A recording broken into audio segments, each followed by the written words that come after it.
Ang mabuting balita ng Panginoon, ayon kay San Lucas.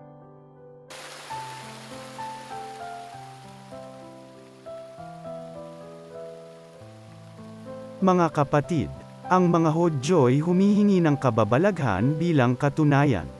Karunungan naman ang hinahanap ng mga Griyego. Ngunit ang ipinangangaral namin si Kristong ipinako sa krus isang katitisuran sa mga Hudyo at kahangalan para sa mga Hentil. Subalit sa mga tinawag ng Diyos, maging Hudyo at Griyego, si Kristo ang kapangyarihan at karunungan ng Diyos.